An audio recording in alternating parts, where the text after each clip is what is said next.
Huwag kang lalapit sa ilog kapag gabi na, may mga matang nakasilip sa tubig. Sa ilalim ng mapusyaw na buwan, nagliyab ang isang kandila sa gitna ng lumang sementeryo. Ang hangin ay parang humihinga ng masama, malamig, mabigat, at may halong amoy ng sinunog na balahibo. Sa bawat paghihip ng hangin, kumikilos ang mga anino ng mga nitsyo, parang may buhay. Sa labas ng pader, may isang batang lalaking nakaupo, payat, gusgusin, at parang pagod na pagod sa buhay. Siya si Ili, 17 taong gulang, isang palaboy na halos di na matandaan kung kailan huli siyang may tahanan. Tahimik siyang nasa masid sa kandilang kumikislap sa harap ng isang lumang lapida. Ang pangalan doon ay halos burado, pero sa ilalim nito ay may nakaukit na maliit na simbolo. Nakakipli-pli ng pakpak ng ibon na may kaliskis. Naramdaman niya na parang tinatawag siya ng simbolong iyon. Sa tuwing tititigan niya, bumibigat ang dibdib niya at tila may bumubulong sa likod ng kanyang isipan. Hindi ka ordinaryo, Eli. May dugo kang hindi mo naiintindihan. Bago pa siya pabagsakin ng karangalan, bigla'y bumuhos si Lara, ang kanyang nakababatang kaibigan mula pa pagkabata. Isang dalagang palatawa, laging may baong tinapay at tsokolate para sa kanya. Eli, ikaw na naman dito. Akala ko sinabi ko na huwag ka nang bumalik sa sementeryo kapag gabi. Smiled siya ng bahagya, pilit. Wala namang masama, Lara. Tahimik dito. Parang, dito lang ako may kapayapaan. Kapayapaan? Sa lugar na to? Imboding nga tawa ng mahina si Lara, pero sa loob ng tawang niyang iyon, may halong kaba. Nakita niya kasing may itim na likido sa paligid ng kandila, tila langis, pero mabaho, parang dugo ng hayop. Nagpalipad ng dahon ang hangin. At sa isang iglap, pareho silang napalingon, isang ibong itim, malaki, at may tila kaliskis sa pakpak ang dumaan sa ibabaw nila. Tumilapon ang kandila at sa dilim, may narinig silang mahinang unggol. Hindi iyon tunog ng tao, pero hindi rin hayop. Tahimik silang nagkatitigan, ang uri ng titig na walang salitang nasasabi pero pareho nilang alam. May hindi normal na nangyayari. Sa loob ng mga araw matapos iyon, nag-umpisa magbago si Eli. Sa bawat tinamaan ng liwanag ng buwan, parang kumikintab ang balat niya. May mumunting bakas ng kaliskis na sumisilip sa ilalim. Pinagtatawanan siya ng mga bata sa kanto, tinatawag siyang binatang balat ibon. Ngunit sa bawat insulto, hindi siya sumasagot. Tinitigan lang niya sila ng diretsyo. Malalim, parang may nilulubog na lihim sa loob ng mga mata niya. Isang gabi, habang naglalakad siya sa tabi ng ilog, narinig niya ang boses ng kanyang ina, boses na dapat ay matagal nang wala. Eli, anak, huwag mong kalimutan kung sino ka. Napahinto siya. Sa ilalim ng ilog, may kumikislap. Isang lumang litrato nakalutang sa tubig. Kinuha niya ito at doon niya nakita ang larawang iyon. Isang batang hawak ng babaeng may pakpak ng ibon. Ngunit ang mga mata nito ay mapupula. Sa likod ng litrato may nakasulat, ang sumpa ay hindi natatapos sa kamatayan. Dinala niya ito kay Lara kinabukasan. Hindi ko maintindihan. "Tu ba si Mama?" Tiningnan ni Lara the photo at napahawak siya sa bibig. Eli, ito yung simbolo sa lapida kagabi. Pareho. Pareho silang natahimik. At sa katahimikan, naramdaman nilang parang may humihinga sa paligid nila. Ang mga ibon sa puno ay sabay-sabay na lumipad palayo at ang mga kandilang naiwan sa bahay ni Lara ay sabay-sabay namatay. Mula pa sinubukan ni Lara na ilayo si Eli sa lahat ng kakaibang bagay. Hindi na sila bumabalik sa sementeryo, hindi na rin sila dumadaan sa ilog. Pero gabi-gabi, may naririnig pa rin silang lagaslas ng pakpak. Kahit sarado ang bintana. Minsan, habang natutulog si Eli sa ilalim ng lumang tulay, bigla siyang ginising ng malamig na kamay. Wala namang tao sa paligid, pero naramdaman niyang may basang balahibo sa tabi niya. Pagbangon niya, nakita niya ang litrato, nakatirik sa lupa, may bakas ng dugo sa gilid. Lumipas ang mga araw, kaunti naging mas malakas ang pagbabago sa kanya. Hindi na siya tinatabla ng sugat. Ang mga aso sa paligid umaatungal kapag pumapasok siya. At tuwing makikita siya ni Lara, napapansin nitong lumalalim ang mga mata niya. Parang may nakatirang apoy sa loob. Eli, natatakot ako, pulong ni Lara isang gabi. Hindi ka na yung dati kong kaibigan. Hindi ko rin kilala kung sino na ako, ang sagot ni Eli while staring at the photo, shivering were the fingers. Pero may bumubulong sa akin gabi-gabi na may dapat akong balikan. Balikan saan? Sa ilalim ng ilog? Lara was no longer in a position to answer. Instead, welled up her tears, silent but heavy. Ang titig nila ay nagtagpo at sa loob ng ilang segundo, parang huminto ang mundo. Ang mga mata ni Eli puno ng pighati. Ang mga mata ni Lara puno ng takot. Walang salita, walang galaw. Pero alam nilang pareho, may dumarating. Kinabukasan, lumakad si Eli towards the river, bringing with him the litrato and the candilang used by him in the cemetery. His feet, as if sprang into action. Along the side of the road are there some elderly women who suddenly became quiet upon seeing him. One of them muttered while looking aghast, "Dumating na ang anak ng Alunsina, ang may kaliskis ng ibon." Pagdating niya sa ilog, kumislap ang tubig kahit walang buwan. Inilapag niya ang litrato sa lupa, sinindihan ang kandila, at sa pagitan ng apoy at tubig, sumulpot ang anino ng isang nilalang. Mahaba ang buhok, baluktot ang mga kuko, at may pakpak na parang pinutol at muling tinahi. "Anak," nanginginig ang labi ni Eli. "Sino ka?" "Ako ang dugong bumuhay sa iyo, ang sumpang nagpatuloy sa laman mo, at ngayong oras na para gisingin mo ang totoo mong anyo."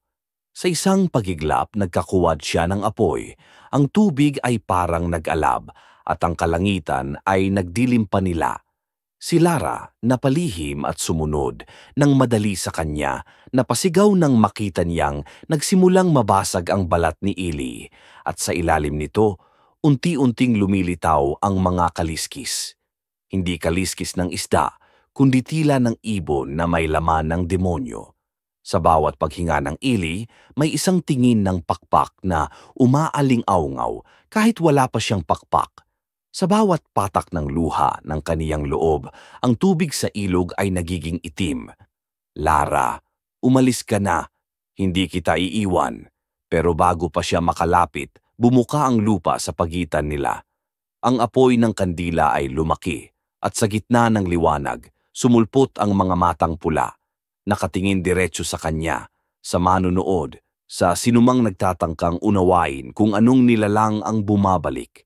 At doon, huminto ang lahat. Tahimik, malamig, at ang tanging tunog ay ang mabagal na paglagaslas ng tubig. Naiwan ang litrato sa lupa, mga mukha sa larawan ang nabubura ng hangin. Pero bago ito tuluyang masira, isang malakas na tinig ang lumabas mula sa ilog. Tila bulong pero malinaw. Ang may kaliskis ng ibon, hindi tao, hindi hayop, kundi alaala ng kasalanan. "Ngayon, sabihin mo sa akin, kung ikaw ang nakakita noon, kung ikaw ang nasa tabi ng ilog nang magsimulang mabasag ang balat ng kaibigan mo, ikaw ba makakatulog pa?" Sa mga sumunod na gabi matapos ang nangyari sa ilog, hindi na muling nakita si Eli sa kalsada. Ang mga bata sa baryo na dati tumatawat ng asar sa kanya, ngayon ay umiiwas kapag naririnig ang pangalan niya. May mga nagsasabing nakita raw nila siyang naglalakad sa dilim. May kislap ang balat, parang sinasabayan ng hangin. May ilan namang nagkwento na tuwing madaling araw, may naririnig silang yapak sa tabi ng ilog, basang-basang paa, pero walang katawan. Sa kinalakihang dako, si Lara ay halos hindi na makatulog. Sa bawat pagtilat niya, lumalabas sa kaniyang isipan ang imahe ni Eli, ang pagbasag ng balat, ang mga matang nagliliyab, at ang boses ng babaeng nanggaling sa ilog. "Ang dugong bumuhay sa iyo." Paulit-ulit parang sumpa. At sa bawat ulit ng tinig na iyon, nararamdaman niyang parang may kumikirot sa dibdib niya, hindi lang takot kundi awa. Isang gabi lumiklog siya muli sa ilog, hindi sapagkat wala siyang takot, kundi sapagkat gusto niyang maintindihan. Sa paglapit niya, nakita niyang may natitira pa ring abo ng kandila, at sa gitna nito may isang maliit na mutya, parang butil ng perlas, abo ang kulay, at kapag tinatamaan ng ilaw ng buwan, kumikislap na parang may mata. Dampot niya ito at sa sandaling humawak siya, narinig niya ang boses ni Eli, mahina pero malinaw. "Lara, don't look for me." Bumukas siya ng paa sa pagtakot. "Eli, where are you?" But there was none. Ang ilog ay kapayapaan pero ang tubig ay nagagalaw bisyo kahit walang hangin. Sinita niya ang mutya sa palad at sa loob ng ilang segundo, nakita niya ang isang aninong dumadaan sa ilalim ng tubig, malalim, mahaba at may pakpak. Kinabukasan, dinala niya ang mutya sa isang matandang albularyo sa kabilang baryo. Si Aling Pura, bahala mas bahala, tagapangalaga ng mga lihim at tagalunas ng mga sumpa. Nang makita ng matanda ang mutya, napaatras ito agad. "Saan mo ito nakuha, iha?" tanong nito. Nanginginig ang boses. "Sa ilog, kagabi lang. Kaibigan ko, may nangyari sa kanya." "Kaibigan mo? Anak? Kung totoo ang iniisip ko, hindi mo kaibigan ang hawak mo. Dugo ng aswang ang nasa mutyang yan." Totally shocked was Lara. "Imposible. Si Eli mabait yon. Hindi siya ganon." But smiled with malice Aling Pura.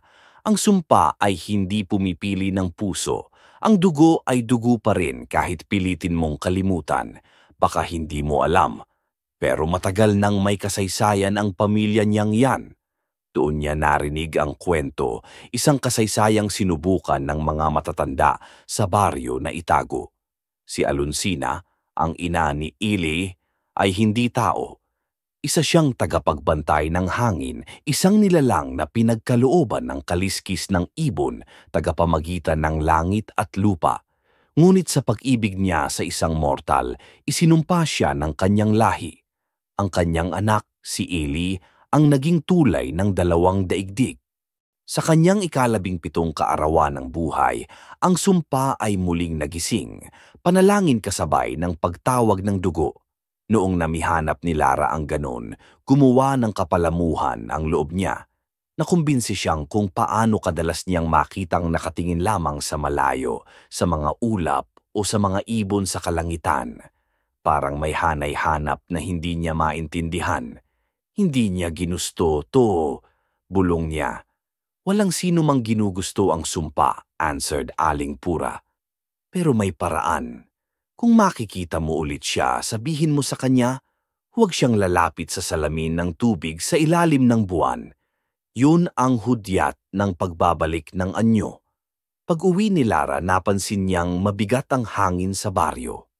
Ang mga aso ay tahimik, ang mga kuliklig ay biglang tumigil. Sa likod ng mga puno, may mga matang tila nakamasid. At sa gitna ng dilim, may boses na bumulong. "Hindi ka dapat nakialam, Lara." Napalunok siya at sa kanyang paglingon, nakita niyang nakatayo si Eli sa malayo, basang-basa, nakayuko at may aninong nakadikit sa likod niya na parang ibang nilalang. "Eli?" Ngunit hindi siya sumagot. Lumapit lang ito ng dahan-dahan at sa bawat hakbang parang humahaba ang gabi. Tao lang siya, bulong ng isip ni Lara, nanginginig. Pero bakit ganon ang tingin niya sa akin? Parang may galit, may lungkot, may pagmamakaawa, lahat sabay-sabay sa mga mata ni Eli. Nang lumapit siya ng tuluyan, bigla niyang hinawakan ang kamay ni Lara. Malamig, matigas, parang hindi laman ng tao. "May mga gustong pumatay sa akin, Lara," he sighed. "Hindi ko na alam kung sino ako." "Eli, may sinabi si Aling Pura, may paraan." "Walang lunas sa dugo. Hindi mo naiintindihan. Pinanganak akong tali sa dilim." "Hindi. Hindi mo kailangan maging katulad nila." Ngunit sa sandaling iyon, biglang kumidlat, at sa loob ng kislap ng liwanag, nakita ni Lara ang anyo ni Eli. Hindi tao, hindi hayop. Ang mga kaliskis niya ay nagkikintab, ang mga matay sumisigaw ng sakit. Tumakbo siya pero bago siya makalayo, narinig niya ang boses ni Ili sa hangin. Ang sumpa ay hindi natatapos sa kamatayan. Pagkatapos ng gabi iyon, nag-iba ang mundo. Kumakalat na parang may nilamon na dilim ang baryo. Kasaganaan ng mga ibon tuwing umaga at sa bawat gabi may umiiyak na boses sa hangin. Si Lara ay halos mabaliw sa pagtakot at guilt. Kaya pa ba siya ang nangaligtas? Kaya pa si Ili ang sinumpa? Isang araw, sa habang siya ay naglalakad sa kanluran ng gubat, may narinig siyang maanghang na kanta. Isa itong boses na hindi niya kilala pero nakakaaliw, malambing, tulad ng ina. Sinundan siya iyon hanggang sa makarating sa isang maliliit na kuweba. Doon, nakita niya ang isang diwata nakasuot ng puting damit na kumikislap sa pagtanaw ng araw. "Lara," sabi ng diwata, "matagal ka nang inaabangan ng tadhana. Paano mo alam ang pangalan ko? Dahil isa kang saksi at ikaw lang ang may kakayahang pumili kung saan tutungo ang sumpa." Lumapit ang diwata at mula sa kanyang palad, inabot niya ang isang lumang sulat na kabalot sa tela. Ito ang liham ng ina ni Eli, isang paalala, isang hiling, at isang babala. Binuksan ni Lara ang sulat at nabasa niya ang mga salitang halos punit-punit. "Anak ko, kung sakaling lumitaw ang oras na maramdaman mong may apoy sa ilalim ng balat mo, ay huwag kang lalapit sa ilog.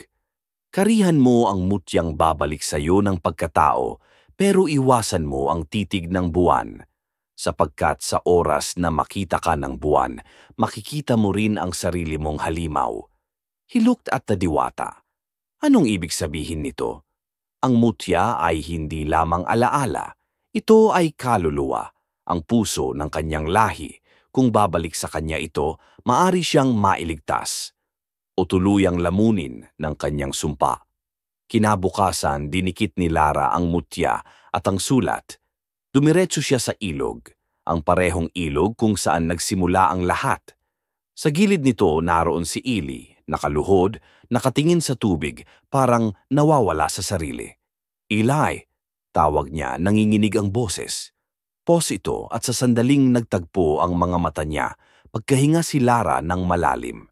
Ang mga mata ni Eli ay hindi naganap na tao, ngunit sa likod ng dilim, may kilig ng alaala ng batang tinuruan niya ngumiti, ng kaibigan niya na minsang nangarap ng tahanan.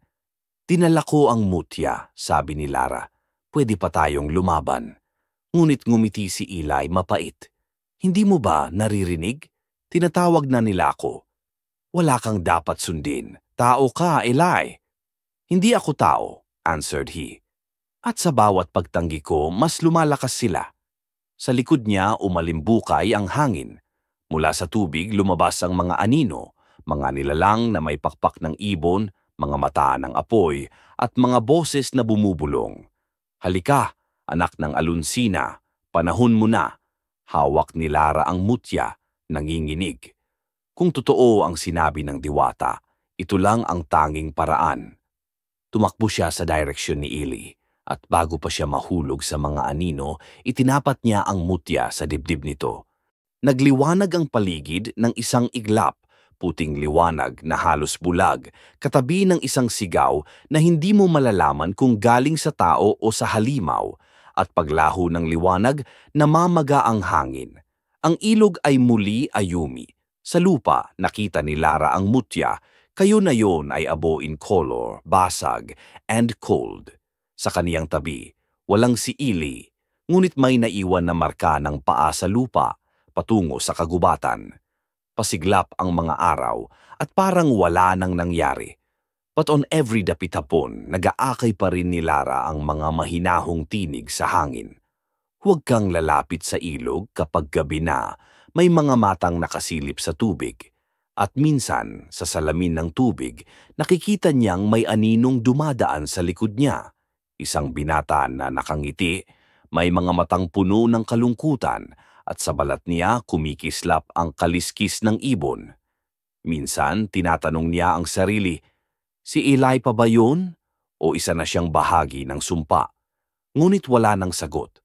Ang tanging naiwan ay ang alon ng tubig at ang piraso ng mutya na kumikislap tuwing buwanan, tila paalala na may mga sumpang hindi kailangang maputol, sapagkat sila mismo ang kwento.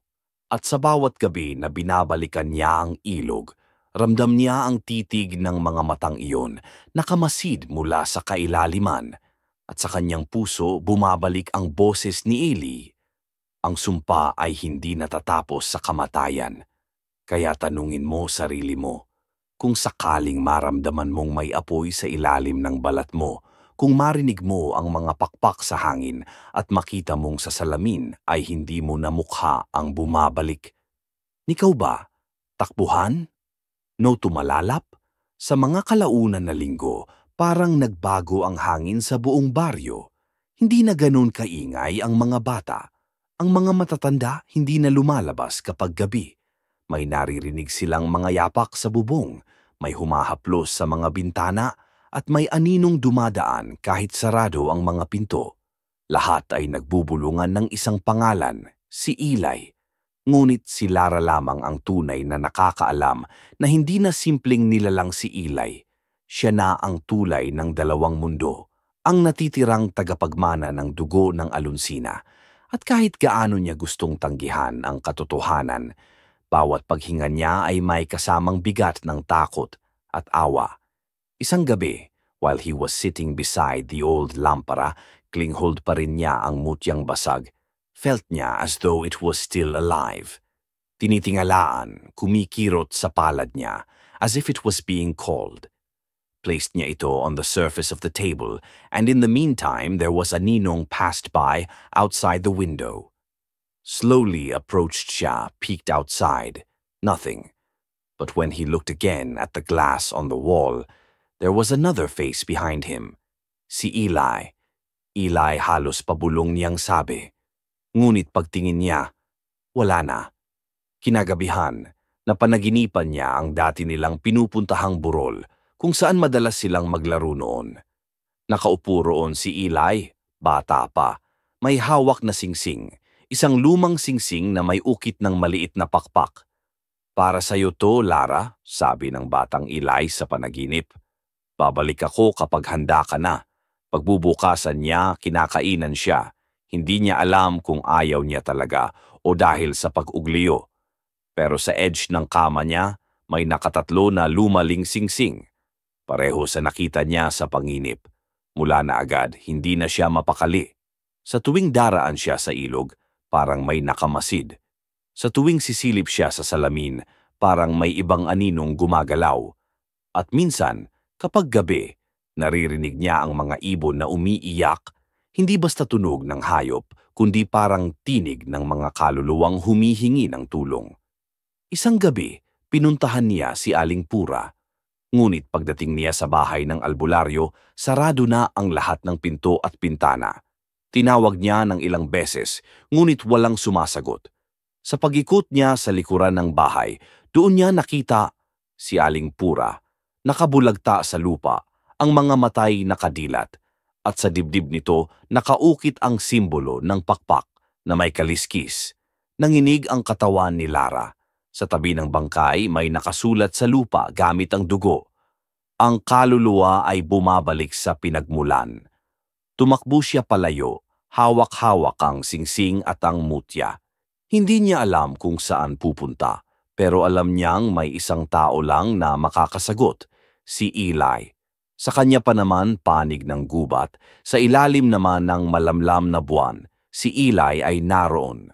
Sumiklab ang tahimik na kumakayod sa malaking bato, walang suot sa ibabaw, at ang balat nito ay tulad ng ginawang salamin. Makintab, may bakas ng kaliskis, pero hindi kumpletong halimaw. Sa kanyang gitna may hawak siyang singsing na katulad ng nasa kanya sa kay Lara. Bakit mo pa ako hinahanap? Tanong ni Eli nang masupil ang paglapit nito. Dahil ayokong matapos ito sa takot. Gusto kong maintindihan kung bakit mo kailangan mag-isa. Hindi mo maiintindihan, Lara. Ang sumpa ay hindi lang sa dugo, nasa alaala rin. Tahimik siya sandali, saka tumingin sa langit. Ang mga ulap ay mabigat, parang babagsak. Kapag bata pa ako, ang tiningnan ni Ellie, dalawang may pananampalataya sa kwarto. Sinasabing anak ko ng masamang espiritu. Ngunit alam mo ba na hindi ko naman nakausap si mama bago siya namatay? Kadalasan ding singsing lang yan ang naiwan niya sa akin. Sinabi nila, huwag ko raw siyon itapon dahil dito nakatago ang kanyang kaluluwa. Ngunit pakinggan mo ako ngayon, kahit anong ginagawa ko, lumalabas pa rin ang sumpa. Tinitigan siya ngunit hindi nakasagot ang kanyang pangalan ni Lara. Sa mga mata ng kanyang anak, nakita niyang hindi halimaw kundi isang batang lalaki na lumaki sa sakit, pangungutya, at sa takot na baka totoo nga ang sinasabi ng lahat. Tahimik lang silang dalawa, walang salita. Tanging hangin at mga kuliglig lang ang naririnig. Mga mata nila ay nagtagpo at doon nila nakita ang parehong tanong. Paano kung wala na talagang balikan? Ngunit bago pa siya makapagsalita, biglang nagdilim ang paligid. Ang mga puno ay gumalaw kahit walang hangin. At mula sa likod ng gubat, lumabas ang mga anino, mahahabang anyo, may pakpak, may mga matang pula. Ang mga ito ang mga tagasunod ng sumpa, mga espiritong nagbabantay sa lahi ni Alonsina. Umalis ka, Lara, sigaw ni Ili. Ako ang hinahanap nila. Ngunit imbes na tumakbo, hinawakan ni Lara ang kamay niya. Hindi kita iiwan. Ngumiti si Eli ng mapait. Palagi kang ganyan. Bumagsak ang ulan. Ang mga anino ay lumapit at sa bawat hakbang nila, bumibigat ang lupa. Hawak ni Eli ang singsing at mula rito kumislap ang liwanag.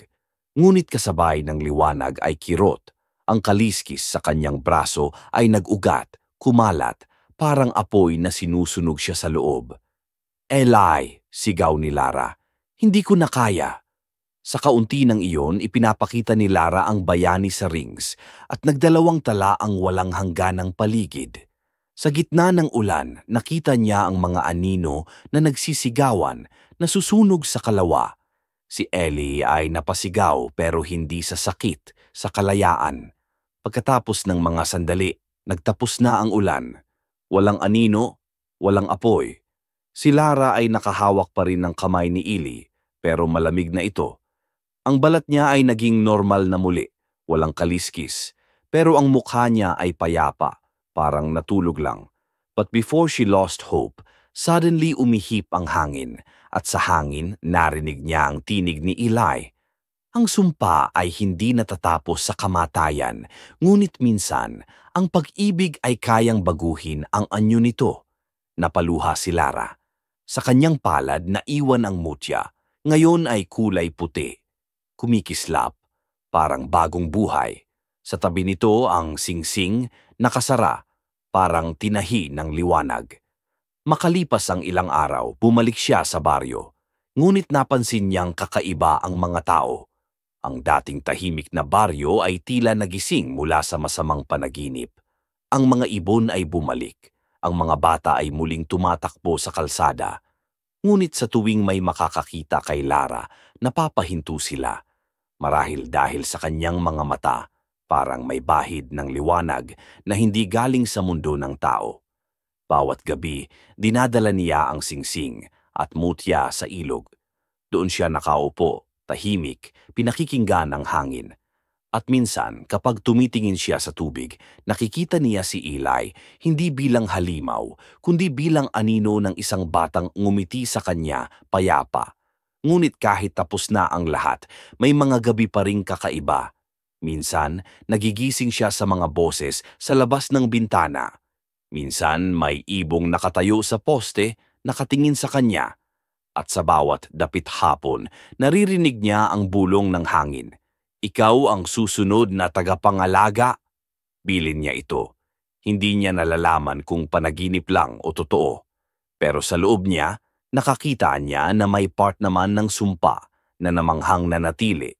Wala bilang kasamaan kundi bilang alaala. Isang mahabang sandali, habang namamatay siya sa salamin, na mapansin niyang sa ilalim ng balat ng leeg niya, may kumikislap na munting kaliskis. At sa mga sandaling yan na mangiti siya, wala sa tuwa, kundi sa pagtanggap, sapagkat minsan hindi natin kailangang talunin ang kadiliman. Kailangan lang natin itong yakapin para maunawaan. At sa katahimikan ng gabi, sa tabi ng ilog, tumingin siya sa tubig. Sa loob nito, dalawang mukha ang lumitaw, siya at si Ellie. Magkatabi, ngunit magkaibang mundo. Walang salita. Tanging tinginan lang. Ang mga mata ni Ellie puno ng kapayapaan. Ang mga mata ni Lara puno ng pangungulila. Hanggang sa dahan-dahan nasira ang mukha ng binata sa tubig. Natirhan ang sarili niyang refleksyon. Pero ngayong gabi, may iba siyang nakita, isang pakpak ng ibon, kumikislap sa likod niya. Tahimik siyang napahinga, mahina ang tinig. Hindi ko man siya nailigtas, pero baka sa dulo, ako ang niligtas niya. At sa sandaling iyon, umihip ang malamig na hangin mula sa ilog. May dalang boses, pamilyar at banayad. Laging may mga matang nakasilip sa tubig, pero hindi lahat ng tumitingin ay dapat katakutan. Tahimik ang gabi. Ngunit kung pakikinggan mong mabuti sa pagitan ng alon at hangin, may naroon pa ring dalawang tinig na nag-uusap, mahina ngunit malinaw. Isang binatang minsang sinumpa at isang dalagitang hindi kailanman tumigil sa paniniwala. At kung sakali mang mapadaan ka sa baryong iyon at marinig mo ang mga pakpak na dumarampi sa hangin, huwag kang matakot. Baka hindi halimaw ang naririnig mo. Baka alaala lang ng dalawang kaluluwang nagtagpo at patuloy na nagbabantay sa dilim. Kaya sabihin mo, kung ikaw ang makakarinig ng tinig na iyon, kung maramdaman mong may malamig na kamay na dumaang magaan sa balikat mo, tatakbo ka ba? O lalapit? Simula ng gabing iyon, parang may humahabol na hangin kay Elias, hangin na may dalang mga tinig, mga tunog ng pakpak na hindi naman nakikita at mga mata sa dilim na nakatingin sa kanya. Hindi niya masabi kung guni-guni lang ba iyon o kung may isang bagay talagang gumigising sa dugo niyang matagal nang natutulog. Ang mga bangungot ay hindi na bangungot lang. Sa bawat pagdilat ng kanya, nakaramdam niya ang pawis na lagkit, ang lalamunan at hapdi at ang kakaibang amoy ng lupa, parang galing sa ilalim ng lumang punso. Si Lando, ang kanyang kaibigan na tanging nakakakita sa mga pagbabago sa kanya, ay nagsimulang mapansin ang mga kakaibang bagay. Ang malamlam na mata ni Elias, ang mga pilat sa likod ng kanyang batok na tila kumikislap tuwing gabi, at ang kaliskis na muling bumabalik sa kanyang balat tuwing madilim. Paring Elias, mahina niyang sabi habang naglalakad sila pauwi sa barong-barong. Hindi ka na to para kang nilalapa ng sarili mong anino. Hindi sumanggol si Elias. In replacement, pinining lang niya si Lando. Kay easy lang, walang sabi, pero full of gravity. Gaze moment. Ang tingin niyang iyon, cold at sorrowful, like a goodbye na hindi niya kaya sabihin ng malakas. Ang singsing ng kanyang ina, ang tanging dalisay na iwan mula sa babaeng hindi niya na muling nakasama, ay patuloy niyang inilahad. Sa tuwing hahawakan niya ito, parang may mahinang boses na bumubulong. Huwag kang lumapit sa liwanag. Ang dugo mo ay may utang. Sa umpisa, akala niya hallucination lang. Pero nang maramdaman niyang umiinit ang singsing tuwing sasapit ang 2:00 ng umaga, alam niyang may mas malalim pa rito. Isang gabi sa haba, habang nag-aalaga sila ng apoy sa gilid ng ilog, namataan ni Lando na may mga ibong itim na nakalutang sa ere. Walang lumilipad, kundi parang nabitin sa walang hangin. Tahimik lang silang nakatingin sa kanila at isa-isa bumabagsak sa tubig. Elias, huwag kang titingin, sabi ni Lando. Nanginginig. Pero hindi nakinig si Elias. Itinapat niya ang pagtingin sa isa sa mga ibon at nang magtagpo ang kanilang mga mata, may tunog na pumutok sa loob ng kanyang ulo, parang sirang kampana na bumubulong ng matandang wika. Ang dugo ng ibon ay muling magigising. Mula pa noon, bawat gabi ay may kakaibang pakiramdam na bumabalot sa paligid. May mga asong tahol ng tahol sa labas, mga bata sa baryo na biglang nagkakasakit, at isang matandang albularyo ang bumisita sa kanilang lugar. Ang pangalan nito'y Aling Doray, bingi raw sa mga salita ng tao pero malinaw na nakakarinig ng salita ng mga patay. May nagising na nilalang, ang sabi nito while watching Elias, at ang dala niyang kaliskis ay hindi para sa lupa. Fixated it is on Elias's ring and viciously grinned, not a friend's smile but that of a man who had seen harm. Saan mo nakuha yan, iho? Pag-aari po ng nanay ko, replied Elias. Bakit po? Hindi mo alam? Sangaang tawa ni Aling Doray, katulad ng pabulong ng hangin. Ang mga unang nilalang na lumilipad bago pa nagkaroon ng araw ay may suot na ganung tanda. Mutya ng sumpa, relikya ng unang pagbagsak, hindi maintindihan ni Elias.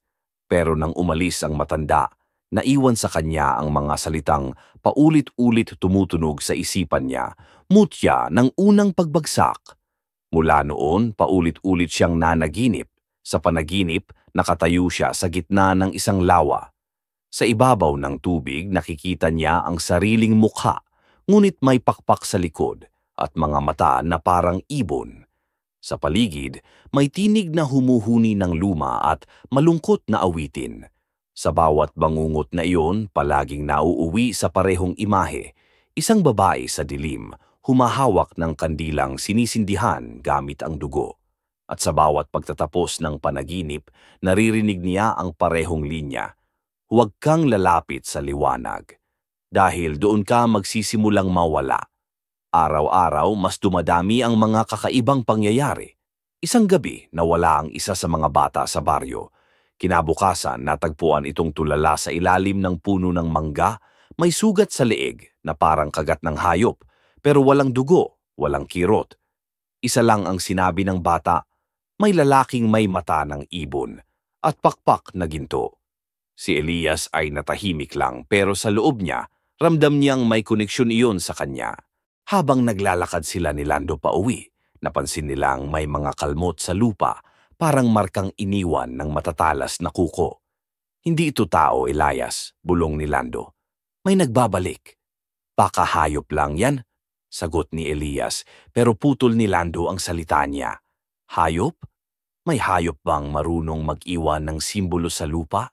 Tiningnan nila ito ng sabay at nang magtagpo ang kanilang mga mata, parehong hindi na nakapagsalita. Ang marka sa lupa ay hugis mata, parehong mata na nakaukit din sa singsing ni Elias. Doon ay nagsimula ang takot pumutok. Sa mga susunod na gabi, hindi na mapakali si Elias. Sa bawat kandila ng ilaw, nakikita niya ang sariling anino na gumagalaw ng hiwalay sa kanya. Minsan, nakikita niya itong lumalapit, tumatango, at nawawala. At kapag dumidilim na, naririnig niya ang mga hikpi ng kanyang ina, mga salitang hindi niya naintindihan noon, ngayon ay malinaw. Ang dugo ay utang. Bayaran mo bago lumubog ang buwan. Lalo siyang naging tahimik. Sa mga gabing yon, tanging si Lando ang kasama niya, laging nagbibirong pilit, tinatakpan ang takot. Kung totoo, yang sinasabi mo edi ako na lang magbantay sa'yo. Kung may aswang na lumapit, ako mismo saksakin ko. Pero sa likod ng kanyang biro, halata ang kaba. Sa bawat sandali ng katahimikan, ang tanging tunog ay ang mahihinang tibok ng puso nilang sabay na lumalaban sa takot. Isang gabi, sa pagdalumpukin ng kakahuyan, may aroma silang malimit. Walang bulok, walang hayop amoy, kundi naihalinhating dugo at ulan. Sudden, nagsimulang umulan ng walang ulap at sa bawat patak ng ulan, parang may kumikinang na alikabok na ginto. Napatigil si Elias. Lando, feels mo to? Pero nang lingunin niya ang kaibigan, wala na ito sa tabi niya. Habagan ng palaba ng puso niya. Pinangalanan niya ang pangalan ni Lando, Pangpang, hanggang marinig niya ang isa pang mahinhing lawak. Hindi ang boses ni Lando, kundi boses ng babae. Sa likod ng mga punong maging matagal ng tuyo, lumabas ang isang nilalang na may mahabang buhok at balat na parang kahoy. Ang mga mata nito ay malinaw na bughaw at ang boses ay parang hangin mula sa ibang panahon. Dapat kang ginising ang dugo mo, Elias, sinabi ng nilalang. Ngayon, babayaran na ka. Tapukin ito at sa pagdako nito, bigla ay lilitaw ang singsing ni Elias. Pinauwi siya, pero naramdaman niya ang biglaang pagbigat ng hangin. Sa paligid ang lahat ng hayop ay tumahimik. Walang iba kundi boses ng nilalang ang dinami-dami na tinamin.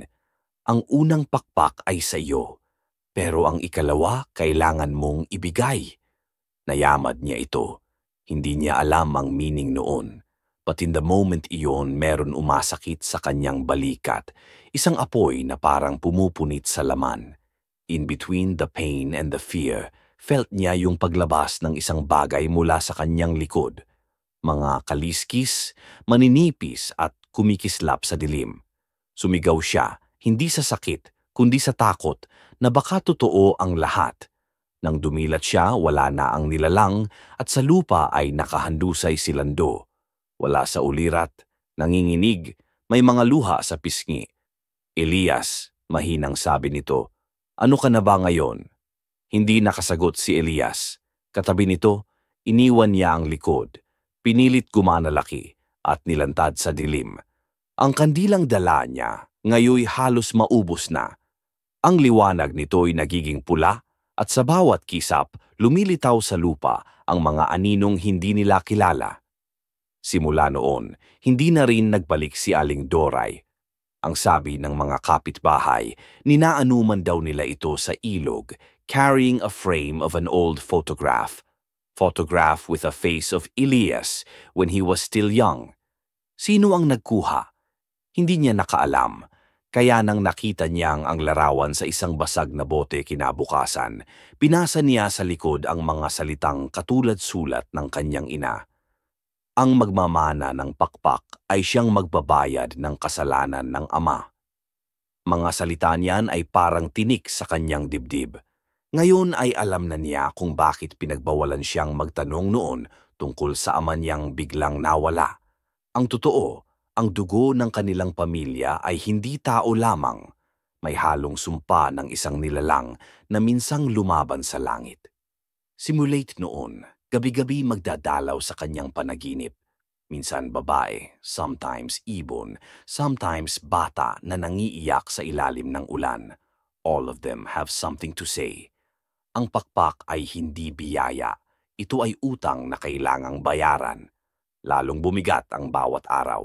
Ang baryo ay puno ng takot, mga manok na biglang namamatay, mga bata na nagigising na umiiyak, at mga aso na ayaw lumapit sa bahay ni Elias. Si Lando, kahit takot, ay patuloy pa rin sa pagtulong.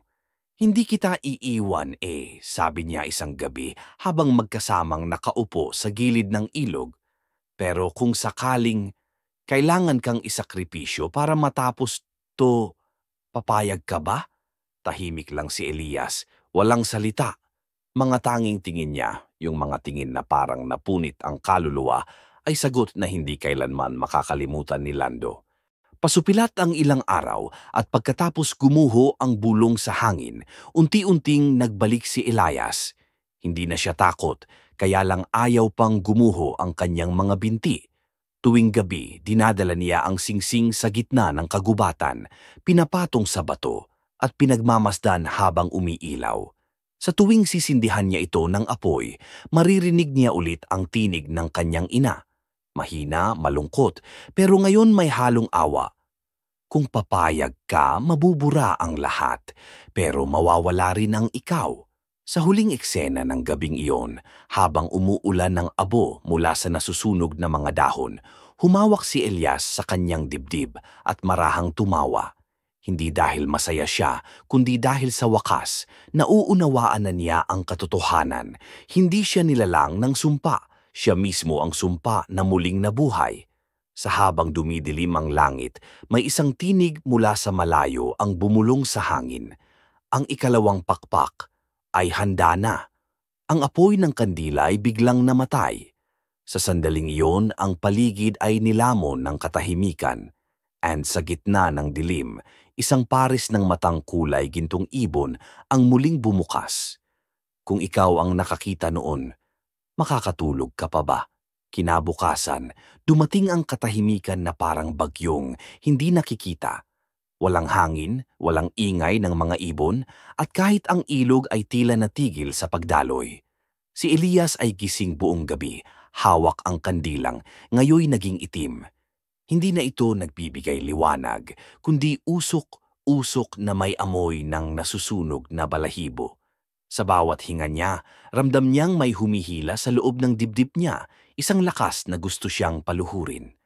Lumapit si Lando sa kanya, pagod, nanginginig. Kailangan nating umalis. Lahat ng tao sa baryo umalis na. Si Aling Rosa, si Mang Teban. Wala na sila. Nawala lang, bigla. Hindi ako aalis, malamig na sagot ni Elias, nakatingin pa rin sa kandila. Hanggat hindi ko nalalaman kung sino ang may gawa nito at kung sino talaga ako. Elias! Exclamation si Lando, kasabay nagpunas sa tasa. Hindi mo ba naiintindihan? Ikaw ang dahilan kung bakit nangyayari to. Napatigil si Elias. Ang boses ni Lando ay basag, puno ng takot. Sa mga mata nito may halong galit at awa. Anong ibig mong sabihin?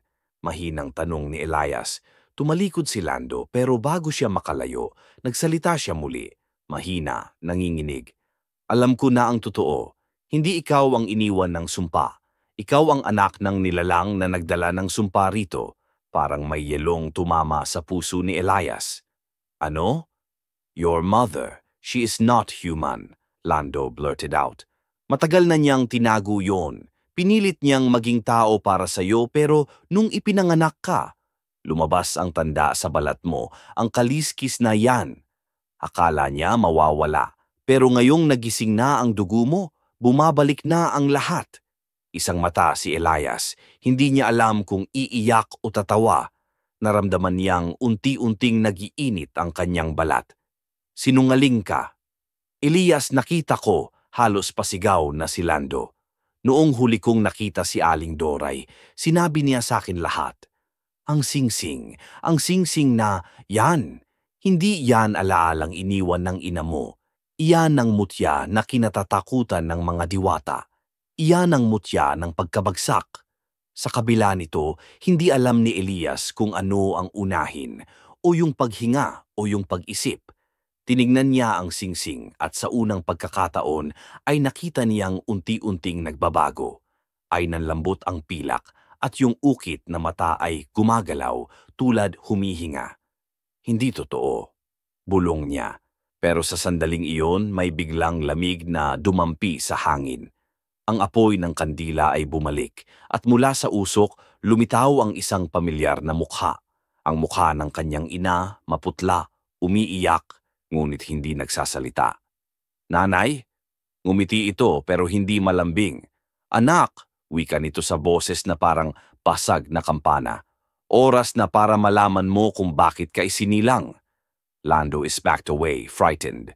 Elias, hindi yan ang nanay mo, he cried out. But Elias is somehow gone from himself.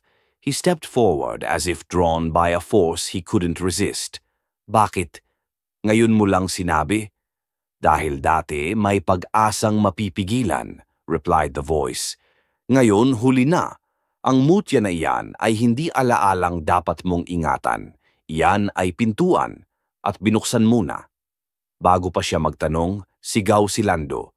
Nagsipuno ang sahig at mula rito'y lumabas ang mga aninong may anyong ibon, mga mata nilang walang puti at mga pakpak na gawa sa usok. Isa-isa silang lumapit kay Elias tulad kumikilala sa kanya. Sa bawat galaw nila may tunog ng mga pakpak na parang basag na salamin. Elias! Ulol ni Lando sa paghugot ng itak. Umalis ka riyan. Ngunit bago pa siya makalapit, isa sa mga aninong iyon ang biglang humarang at tumagos sa katawan ni Lando. Natigilan si Elias. Isang iglap lang at ang kaibigan niyang tanging kasama niya sa lahat ay nakahandusay na, nakatingin sa kanya, nanginginig. Lando, halimang tawag niya. Naglakad siya, nanginginig, pero sa bawat pahinga ay lalong napapaliguis ang paligid. Nang hawakan niya ang balikat ng kaibigan, malamig na ito, at sa palad ni Elias ay may naiwan. Ang dugo ni Lando kumikislap sa ilalim ng liwanag ng itim na kandila. Hindi ko sinasadya. Ngunit walang sagot, tanging hangin lang na humuhuni ng pamilyar na linya. Ang dugo ay utang. Bayaran mo bago lumubog ang buwan. Doon niya naalala ang linyang iyon, paulit-ulit na binubulong sa kanya mula pagkabata. Noon parang salita lang ng isang nanay na nag-aalala. Ngayon alam niyang iyon ay babala. Ang singsing naman ay biglang nagiwanag ng sobra. Sa loob ng metal may hugis ng isang maliit na pakpak na lumabas, nabuhay, gumalaw at lumipad sa ere. Sa paglipad nito, nagsimulang mag-iba ang paligid. Ang ilog ay naging pulang tubig.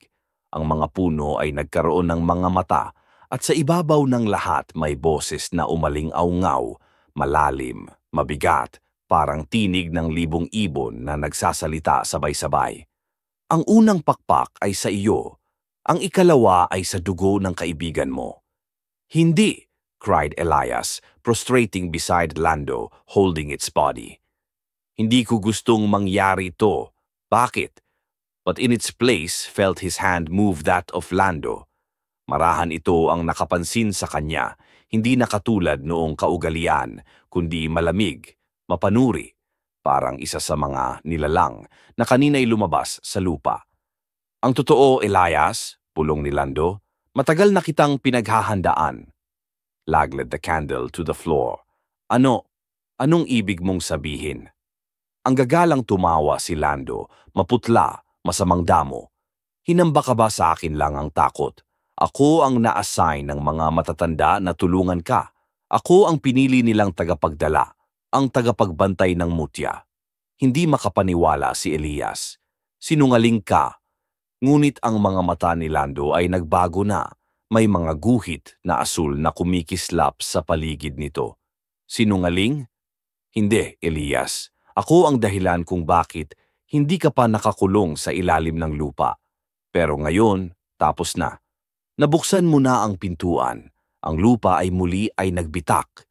Mula sa ilalim, may lumabas na kamay. Maitim, mahaba, may kaliskis din. Ang amoy ng lupa ay naging amoy ng nasusunog na laman.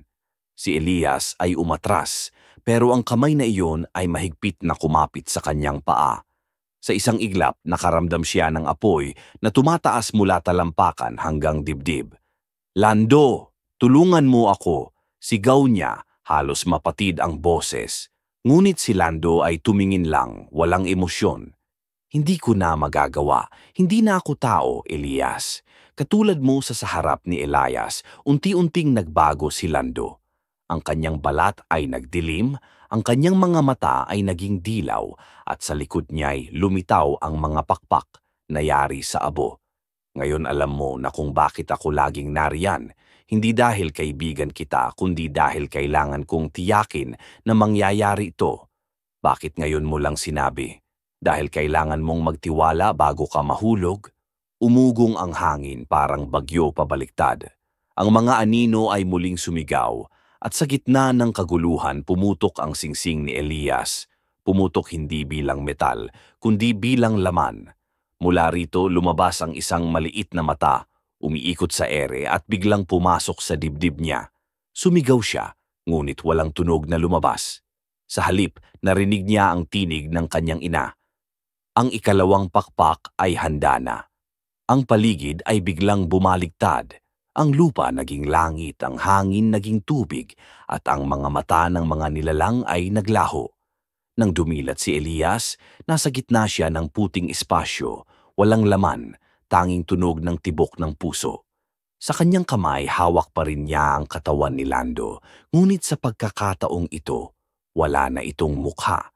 Sa harap niya may refleksyon sa sahig, sarili niya, pero dalawang pakpak sa likod. Isa'y pilak, isa'y itim. Ang totoo, pulong ng refleksyon, hindi ka pinanganak para mabuhay. Ikaw ay isinilang para bumalik.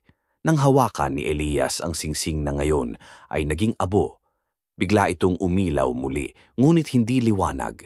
Dilim. Sa gitna ng kadiliman, lumitaw ang imahe ng kanyang ina. Umiiyak, may hawak na kandilang may itim na apoy. "Anak," sabi nito, "patawarin mo ako. Ang sumpa ay ako. Ikaw ay nilikha ko para tapusin ako." Umiyak si Elias pero ang luha niya ay hindi tubig, kundi abo. Sa bawat patak nito, lumilitaw sa lupa ang mukha ng mga taong nawala, mga bata, mga matanda, si Aling Doray, si Lando. Lahat nakatingin sa kanya parang hinihingi ang isang bagay na hindi niya maibibigay. "Bakit ganito?" Bulong niya. "Bakit ako?" Ngunit walang sagot, tanging huni ng mga ibon sa dilim. Ang dugo ay utang. Bayaran mo bago lumubog ang buwan. At doon niya napagtanto ang mas malalim na kahulugan ng mga salitang iyon. Hindi lang ito babala. Ito ay paalala na walang sino man ang ligtas sa sariling dugo. Ang paligid nagsimulang manginig. Ang mga anino ang bumabalik, isa-isang humahawak sa kanya. Sa huling sandali, bago siya lamunin ng dilim, narinig niyang muli ang boses ng kanyang ina. Ngayon ay mas malinaw, mas mapait. Ang pakpak ay hindi biyaya, ito ay utang na kailangang bayaran. Nang dumilat naman siya, wala na ang puting espasyo. Nasa gitna na siya ng baryo, ngunit walang tao, walang bahay, tanging abo at mga pader na may ukit ng mga mata. Sa malayo, may aninong papalapit, may dalang kandila. Ang apoy nito'y berde at sa ibabaw ng apoy, nakalutang ang singsing na minsang kanya. Tahimik siyang napaluhod. Hindi niya alam kung panaginip pa ba ito o ang simula ng katapusan. Sa kaniyang huling pagtitiw sa kandilang iyon, nakita niya ang refleksyon ng sariling mukha. Ngunit ibang siya, ngiting puno ng dilim at mga mata ng ibon. Kung ikaw ang nasa harap ng refleksyong yon, tatakbo ka ba o titingin ka rin hanggang sa wala ka nang makita? Hindi na sumisikat ang araw sa baryo. Parang kinain ng dilim ang bawat umaga. Ang mga puno, tahimik na parang nakikiramay. Ang mga ibon, bigla na lang naglalaho kapag lumalakad si Elias sa daan. May kakaibang lamig sa hangin at kahit anong apoy ang sindihan ni Lando, parang lagi itong kinakain ng hangin na walang simoy. Wala na rin si Aling Daria. Isang gabi, basta na lang hindi nagising. According to the people, pinamumungutan daw siya ng mga diwata. But Elias knew that that was not true. Mula pa nang nangalaman niyang ang dugo niya ay may halong sinaunang lahi, lahing nagmula sa ibong diwata na isinumpa ng langit, hindi na siya mapakali. Ang bawat galaw ng kaliskis sa balat niya ay parang paalala na may dapat siyang harapin. Ngunit ano nga ba? Ang sumpa ba na dahan-dahang lumalamon sa pagkatao niya o ang mga taong nagsisimulang magduda na baka hindi na siya tao? Madalas niyang nakakaramdam ang pagigting ng mga kaliskis sa gabi. Mayroong mga sandali umiilaw ang mga ito, asul na parang apoy, lalo na nasa kalambutan siya ng mga lumang balete. Doon niya sinaunang nakarinig ang tinig. Isang boses na hindi lalaki, hindi babae, kundi parang mismong hangin na marunong magsalita. "Hindi mo na maitatago, anak ng langit," sabi ng tinig. "Ang pakpak mo ay gising na." Minsan, sa malakas na pagtakot, tumakbo siya palabas ng baryo kasama si Lando. Ngunit kahit saan sila magpunta, laging bumabalik ang mga tunog, ang pagaspas ng mga pakpak, ang huni ng mga ibon na hindi dapat nagigising sa gabi. At sa tuwing matutulog si Elias, napapanaginipan niya ang mukha ng isang babae, kalahating tao, kalahating ibon, umiiyak habang may hawak na bagay. Isang singsing na pamilyar. Doon niya naaalala, iyon ay singsing ng nanay niya. Nang sabihin niya iyon kay Lando, walang sinagot na kaibigan. Pero nakita kita sa mga mata nito ang pagtakot. "Elias," sabi nito sa mababang tinig, "baka hindi na ikaw yung hinahanap ng sumpa. Baka ikaw na mismo yung sumpa."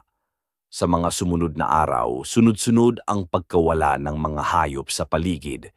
Ang mga baboy, mga manok, even mga aso, mga nawawalang hayop, tapos madikit lang na tuyong-tuyo, parang sinipsip ng kung anumang halimaw. At sa gitna ng lahat ng mga nangyari na ito, si Elias lang ang walang galos, walang sugat, walang takot sa dilim. Pero sa bawat salamin na siyang tinitingnan, unti-unti na niyang nakikita ang pagbabago. Ang mga mata niyang nagiging madilim tuwing gabi. Ang balat niyang tila kumikintab kahit walang ilaw. Hindi ako to, sabi niya minsan sa sarili habang nakatitig sa tubig. Hindi ako halimaw. Ngunit isang gabi habang natutulog si Lando sa tabi ng apoy, narinig ni Elias ang mga yabag sa labas. Hindi tunog ng tao, hindi rin hayop. Parang mga kuko na kumakaskas sa lupa. Hinawakan niya ang lumang singsing. Iyon na lang ang natitirang alaala ng ina. Ngunit nang titigan niya ito, nagbago ang kulay. Dati pilak, ngayon kulay abo na parang abo ng bangkay. Lumabas siya. Sa ilalim ng dilim, nakita niya ang hugis ng isang babae. Nakatalikod, mahaba ang buhok, pero ang anino nito ay parang may mga pakpak. Ina? Mahina niyang sambit. Dahan-dahan itong humarap at sa unang pagkakataon, nakita niya ng malinaw ang mukha ng kanyang ina, ngunit may kaliskis sa pisngi at sa likod niya, mga pakpak na bahagyang nabubulok. Elias, exclaimed he. Ang sumpa ay hindi ko nipo sa iyo, gising lang siya. Ako ang dahilan kung bakit mo ito dala. Ako ang ibong bumagsak noon, at ikaw ang anak kong ipinaglihim sa langit. Nanigas siya. Hindi niya alam kung iyayakapin ba niya ito o tatakbuhan. Ngunit bago pa siya makalapit, biglang sumigaw si Lando mula sa loob. Elias, tumakbo ka!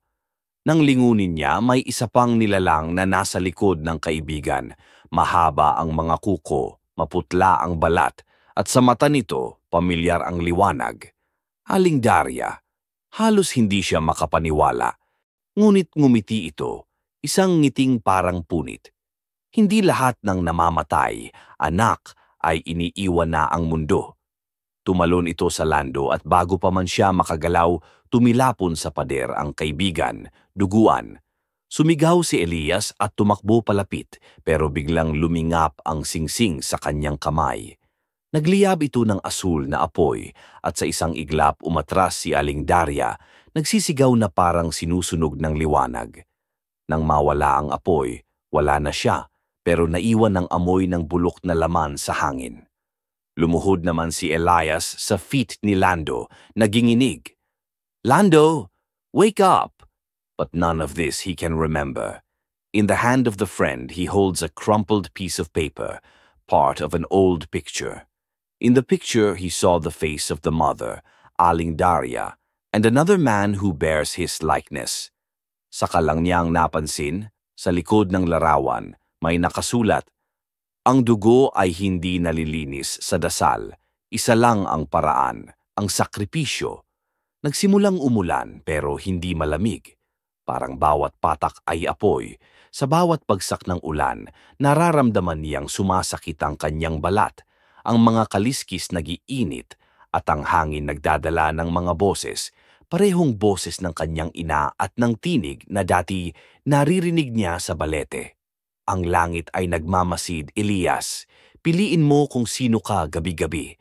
Marinig na niya ang mga halakhak sa paligid ng kubo, ang pagaspas ng mga pakpak, at ang tinig ni Lando sa kanyang panaginip. Kung ikaw ang kailangan niyang isakripisyo, papayag ka ba? Hindi na siya makatulog. Sa bawat oras ng katahimikan, parang may humihinga sa tabi niya.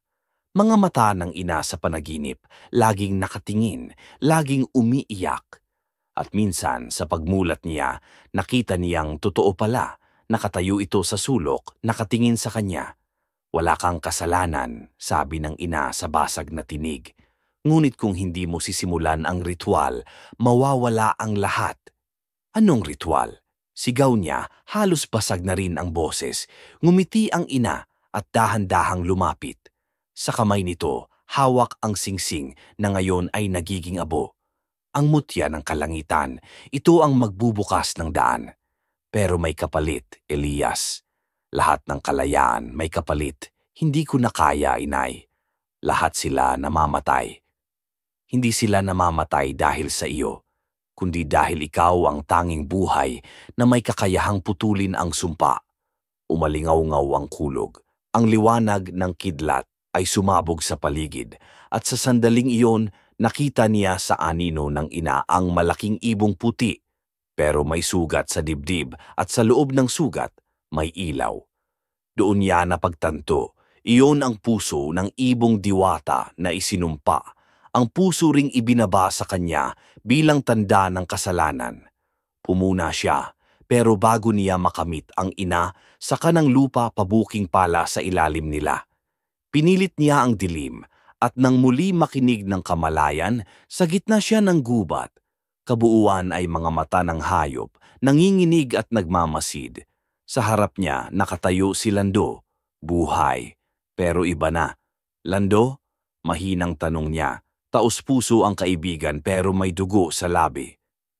Hindi mo ako nailigtas, Elias, pero pwede mo pa ring tapusin ito. Ako na ngayon ang tulay. Dunit si Elias nanginginig. Ano ang ibig mong sabihin? Sinupil ni Lando ang kamay, at mula dito, lumabas ang balat. May lumabas na liwanag na kapiraso, at sa loob nito ang singsing na kulay abo na ngayoy nagiging itim. Ito ang huling bahagi ng sumpa. Kapag sinira mo ito, mawawala ka rin. Pero kung itatago mo, magpapatuloy ang lahat. Gapangin si Elias sa paligid, ang mga anino, mga bulong, mga mata ng kanyang ina sa dilim. Kung pipiliin ko ang mali, ilang tao pa ang masasaktan? Hindi mo maiiwasan, pahabol ni Lando. Minsan, kahit ang kabutihan, nagiging kasalanan sa mata ng langit. Tahimik, umihip ang hangin at naramdaman niya ang pagbigat ng singsing sa kanyang palad. Bumalik sa isip niya ang mga salitang nakasulat sa likod ng larawan. Ang dugo ay hindi nalilinis sa dasal. Isa lang ang paraan, yung sakripisyo. Napaluha siya. Kung ako nga ang dapat mawala, sana maaalala pa rin ako bilang tao. Ngumiti si Lando. Ikaw lang ang may kaliskis, Elias, pero sa puso ikaw pa rin ang pinakapurong tao sa atin. Dahan-dahan niyang ipinikit ang mga mata. Ang singsing ay nagliwanag ng huling beses, at sa paligid, narinig niya ang huni ng mga ibong matagal nang nawala. Ang hangin ay nagdala ng bulong ng kanyang ina. Tapusin mo, anak. Ngunit bago niya maituloy ang ritual, may malamig na kamay na humawak sa kanya. Sa pagmulat niya, naroon ang isa pang anyo, siya rin, ngunit mas madilim, mas mabangis. May mga pakpak na itim at mga mata na walang emosyon. Hindi mo ako kayang burahin, sabi ng tinig. Ako ang ikaw, ang bahagi mong itinago ng iyong ina. Napasigaw siya, pero walang lumalabas na tunog. Ang dilim ay bumalot sa lahat, at ang huli niyang nakita ay ang singsing na muling naging abo, lumilipad sa hangin, paikot-ikot sa liwanag ng buwan. Sa huling sandali, narinig ang boses ni Lando, malamig at malayo. Kung ikaw ang kailangang mawala para matapos ang sumpa, papayag ka pa rin ba? At sa mga manonood na nagbabasa ng kwentong ito, ikaw ba, kung sa harap mo mismo humarap ang anino mong tunay, makakaya mo pa bang sabihin na tao ka pa rin? Ikaw ba makakatulog pa kung ikaw ang nakakita noon?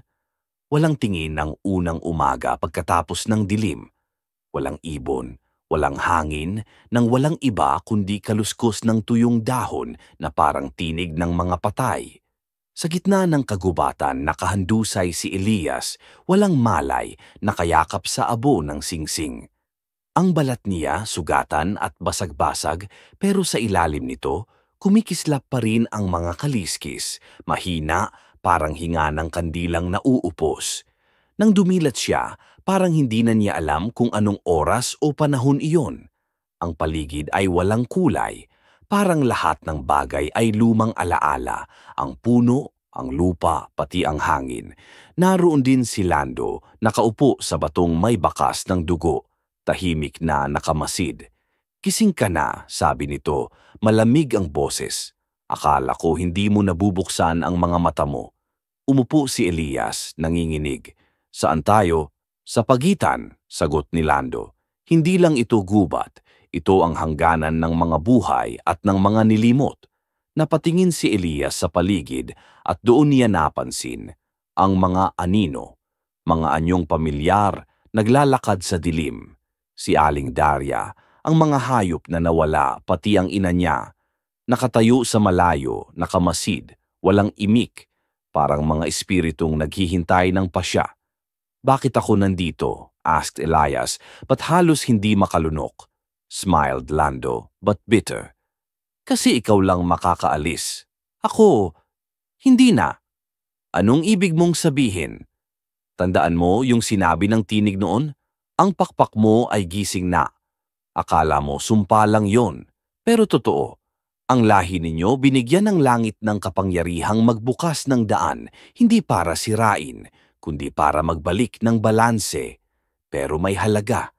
Ang halaga, sabi ni Elias, ang sakripisyo. Nagbalik si Lando. Oo, pero hindi lang katawan. Kaluluwa, syelo na sumingit ang hangin, dala ang mahinahing pag-iyak ng isang babae.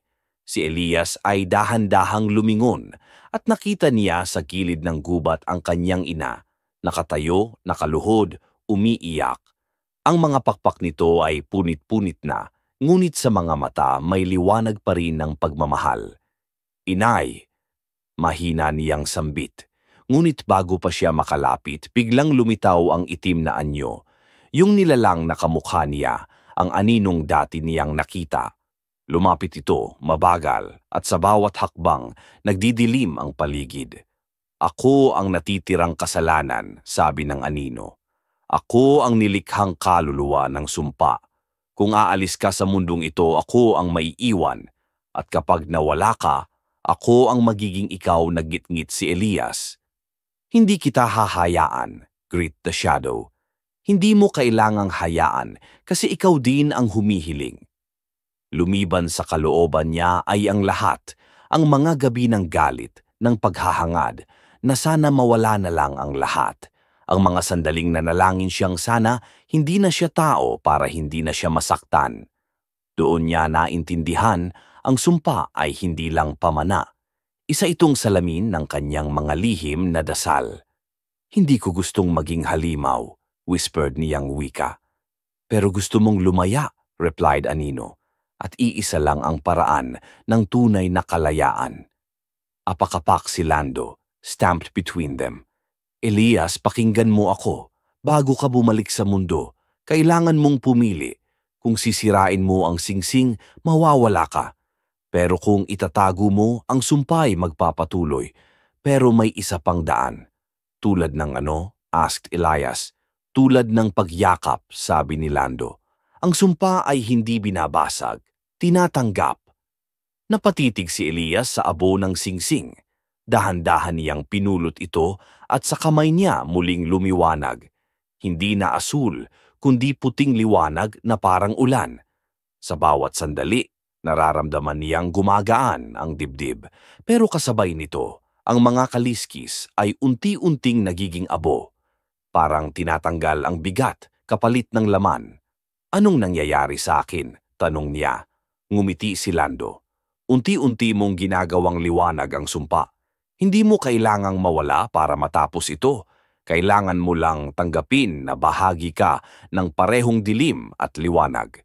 Lumapit ang anino, galit. Hindi yan ang tadhana. Wala kang karapatang baguhin ang kasaysayan ng ating dugo. Ngunit ngumiti si Elias, may luha sa mga mata.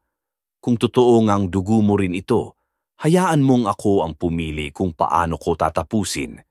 Niyakap niya ang sariling anino. Sa isang iglap, nagliyab ang paligid, itim at puti, nagbanggaan. Ang mga kaliskis niya ay nagliyab, nagkalas, at mula sa gitna ng liwanag, sumulpot ang anyo ng ibon. Ang tunay na diwata ng kalangitan, umiiyak habang bumababa. Niyakap niya naman ang ina niya, na natatawa, at sa unang pagkakataon, nakita niya itong mapayapa. Anak, bilin nito, ang sumpa ay hindi kailanman parusa. Isa itong paalala na kahit ang sinumpa may kakayahang magmahal. Nang tuluyang lumipad ang liwanag, narinig niya ang tinig ni Lando. Basta pangako, kapag bumalik ka, huwag mo na akong kalimutan. Sumabog ang liwanag at pagmulat niya, nasa baryo na siya muli. Umaga na, ang araw ay sumisikat at ang mga ibon muling humuhuni. Sa paligid, parang walang nangyari, pero sa dibdib niya may bagong pakiramdam. Magaan, ngunit malungkot. Ang mga tao tahimik na naglalakad, pero walang kahit isa ang lumalapit. Tila may kung anong paggalang o takot sa kanilang mga mata.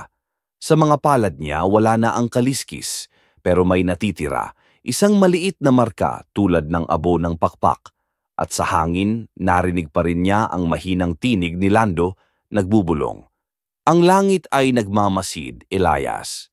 Pero ngayon, nakangiti na. Lumakad siya sa daan, papunta sa lumang balete. Sa paanan nito, nakita niyang nakaukit ang isang bagong tanda, hugis singsing. May sinag ng araw sa gitna. Napangiti siya, pero may luhang bumagsak. Hindi ako halimaw, mahina niyang sabi. Isa lang akong anak na nagmahal sa maling paraan. At habang naglalakad siya palayo, dumaan sa hangin ang isang puting balahibo, kumikislap sa liwanag ng araw. Tinapik niya ito, pinulot, at inilagay sa bulsa. Paalam, inay.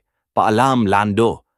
Ngunit sa likod ng kanyang isip, may bumalik na tinig. Isang mahinang echo, pamilyar, halos parang panaginip. Ang pakpak mo ay gising na. Napahinto siya. Nilingon ng langit, at sa pagitan ng mga ulap, may lilim na hugis ibon.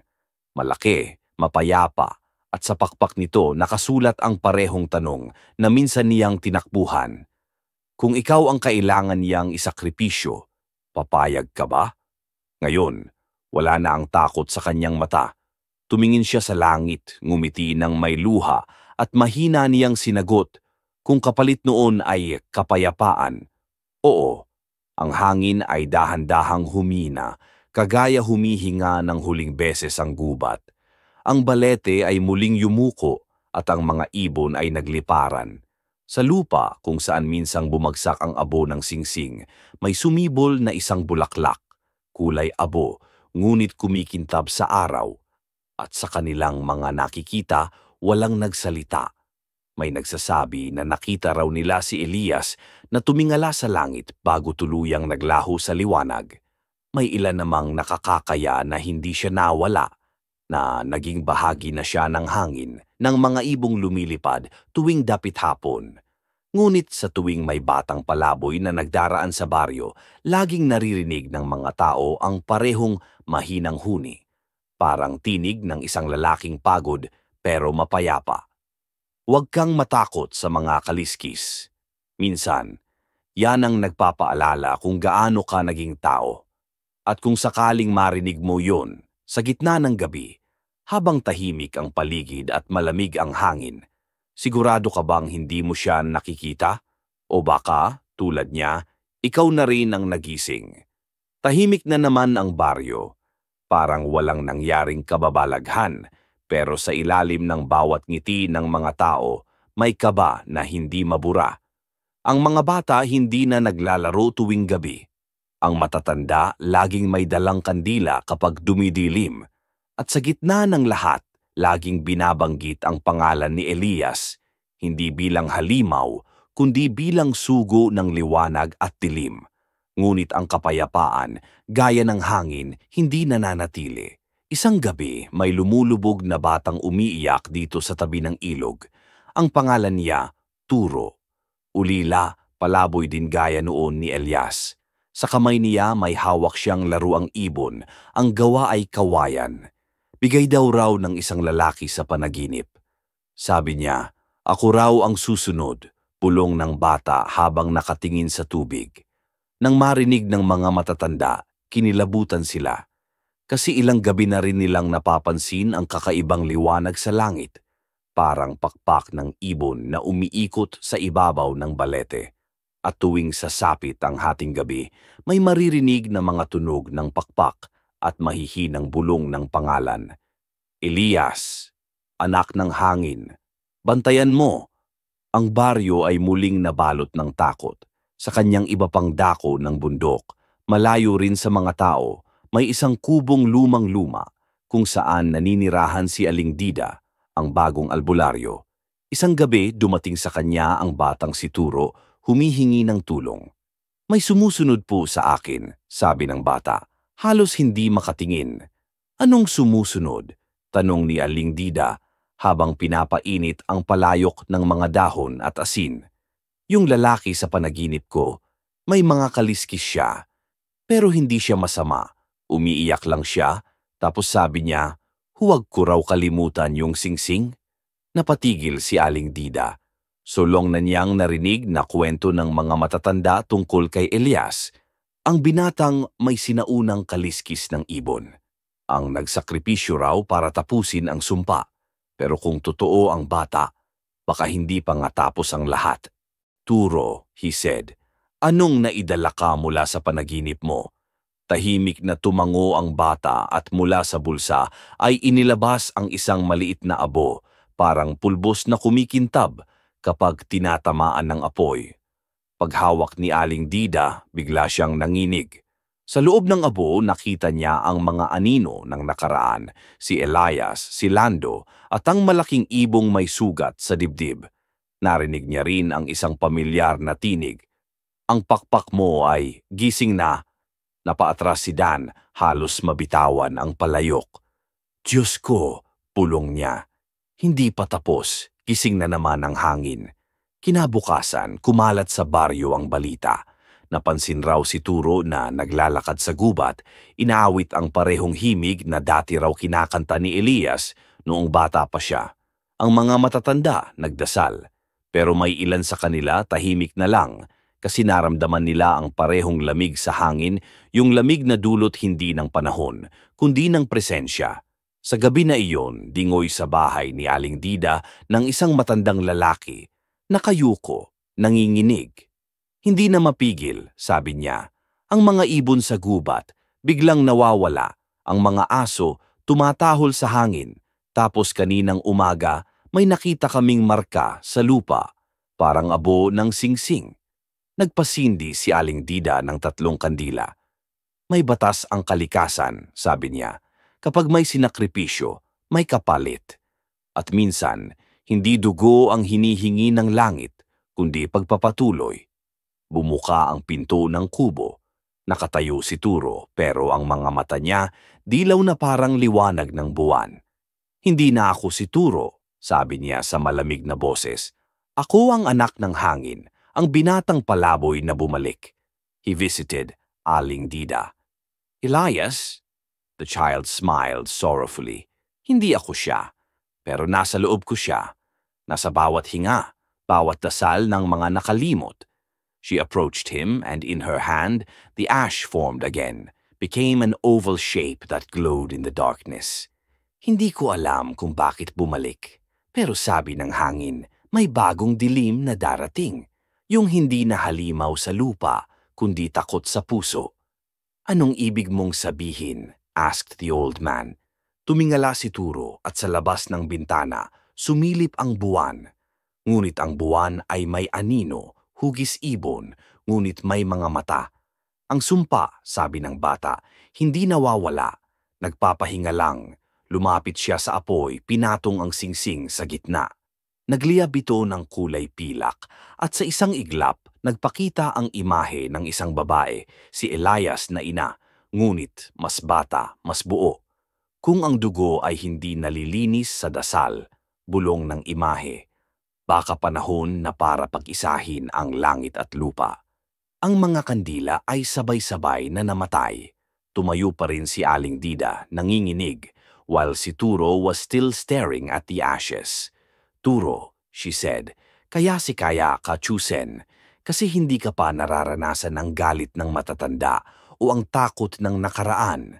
Baka ikaw na ang huling pagkakataon ng mundo para lumaya. Ngumiti si Turo at sa unang pagkakataon parang nawala ang dilaw sa kanyang mga mata. Hindi ako bayani, sabi niya. Palaboy lang ako. Pero kung ako ang tulay ng hangin at lupa, sana mapatawad ako ng langit. Nang dumating ang madaling araw, narinig ng mga tao ang katapusan ng tanawin, mga puting ibon na lumiparan mula sa balete, at sa katapat nila, isang batang lalaking may mga pakpak na abo, nagliliwanag papuntang ulap. Sa lupa, natitira ang tatlong bagay: ang abo ng singsing, isang dating litrato, at isang bulaklak na kulay abo, pero may liwanag sa katapat. Sabi ng matatanda, iyon daw ang tanda ng bagong siklo, na kapag muling nagising ang hangin, babalik ang binatang palaboy, hindi bilang halimaw, kundi bilang paalala, na kahit sa sumpa may pag-asa, na kahit ang may kaliskis, marunong pa ring magmahal, na minsan, ang mga nilimot ng mundo, sila pa rin ang nagbabantay dito. Sa kung minsan kapag hating gabi, sa mahina na baryo, may maririnig kang huni. Hindi halakhak, hindi iyak, kundi awit. Ang awit na dati pang awitin ni Elias habang tinitingnan ang langit. Ang awit ng ibong diwata na nagsasabing, ang pakpak mo ay gising na. Pero tandaan mo, kung isang gabi habang nakikinig ka ng kwento't hangin, may maramdaman kang malamig na hininga sa batok mo, huwag kang lilingon. Baka kasi hindi lamang hangin yon, baka siya na mismo. At kung mangyari yon, ikaw ba, handa ka bang tanggapin kung sino ka talaga? Ikaw ba, makakatulog pa kung maririnig mong bumubulong ang iyong pangalan mula sa dilim?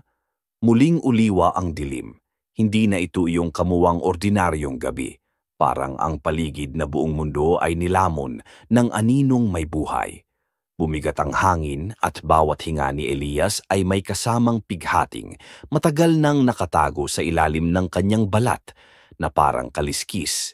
Mga kaliskis na unti-unting kumikislap sa ilalim ng buwan, tila ginto ngunit may halong dugo. Tahimik siyang nakaupo sa tabi ng batis, naghawak ng singsing ng kanyang ina na ngayoy parang may sariling pulso. Nakiramdam niya ang tibok nito sa kanyang palad, na parang puso ng nilalang na nakakulong sa bakal. Sa tubig sumasalamin ang mukha niya pero may kakaiba. Sa halip na sariling mga mata, tulad ng may dalawang matang nakamasid mula sa ilalim ng tubig. Malamlam. Gutom. Nanahimik na ako na hindi na ako natatakot, suting ni Elias, kumpas pabulong sa hangin. Sa likod niya napakita si Lando, ang tanging kaibigan niyang nananatiling nakatayo. Ngunit ngayon gabi may kakaibang lamig sa kanyang pagdalo. Kailangan mo nang pumili, Elias, mahinahon niyang sabi. Bago pa mahuli ang lahat. Napalingon si Elias at sa takbong iyon, nakita niyang ang makabagong kinang sa mata ng Lando. Hindi ito normal na kinang, kayopat o ilaw ng buwan na tumatago sa balat. Anong ibig mong sabihin? Bisitahin niya, halos nanginginig. Ang sumpa ay hindi na maitatago, sagot ni Lando. Ang dugo ng mga sinaunang ibon ay gumigising at hindi lang ikaw ang may bahid niyon. Muling bumigat ang paligid. Sa kanilang pagitan, ang hangin ay tila humuhuni ng mga salitang hindi naintindihan ni Elias. Mula sa mga puno, may naglalakad, mga anyong anino, mga mata na kumikislap gaya ng mga alitap-tap na nagdudugo. Bago pa man siya makapagsalita, biglang umangas ang tibok ng singsing. Napangasang balat ang kanyang palad at sa isang iglap narinig niya ang tinig ng kanyang ina, malinaw at puno ng sakit. Anak, huwag mong gawin ang ginawa ng iyong ama. Tumigil si Elias.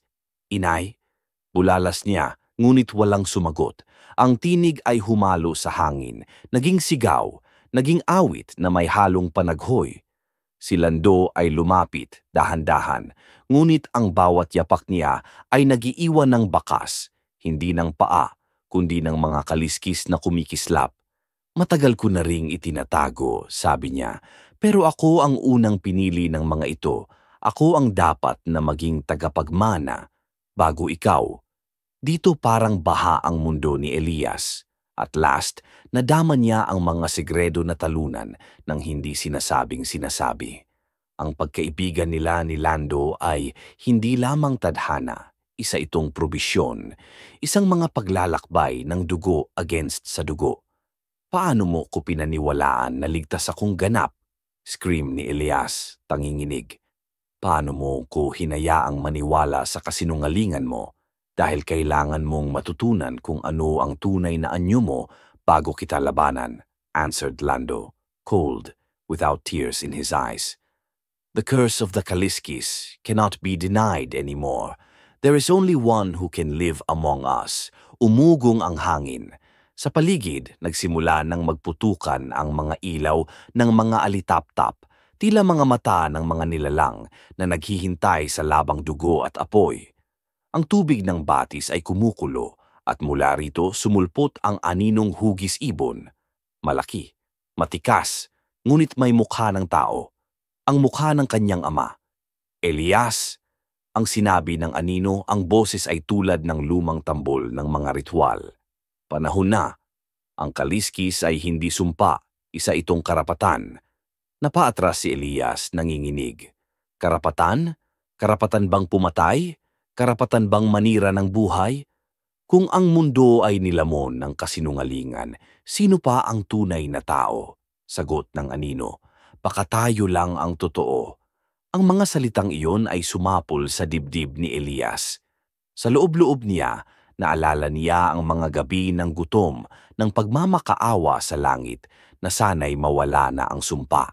Naalala niya ang mukha ng kanyang ina, ang mga mata nitong puno ng takot, ngunit may halong pagmamahal. Ang singsing ay muling kumislap, ngayon ay itim na, tila bato ng gabi. Lando, mahina niyang sabi, kung kailangan mo akong patayin para matapos to, gawin mo. But before Lando could get close, suddenly someone gripped the shoulder of Elias, a cold, icy hand full of peace. A woman in a tapis, in sandals, with eyes like the morning sun. Hindi ganyan nagtatapos ang dugo ng ibon, said the diwata. The voice was like a song between air and water. Stop ang lahat. Ang mga anino'y umatras. Si Lando ay katulad na napilitan sa gitna ng dalawang mundo. Sino ka? Tanong niya. Ang huling bantay, sagot ng diwata. At ikaw, Elias, ikaw ang anak na ipinanganak para baguhin ang anyo ng sumpa, hindi upang ipasa ito. Naguguluhan si Elias. Paano ko babaguhin ang isang bagay na sinimulan bago pa ako ipinanganak? Tanong niya. Paano ko tatanggalin ang kasalanang hindi ko ginawa? Ngumiti ang diwata, malungkot, ngunit may pag-asa.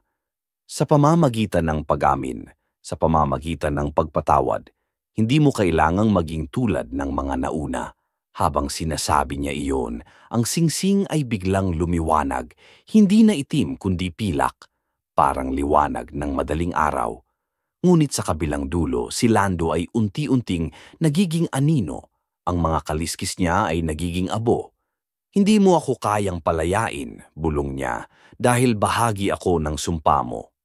Hindi kita papatayin, sagot ni Elias, lumapit at inilapat ang kamay sa balikat ni Lando.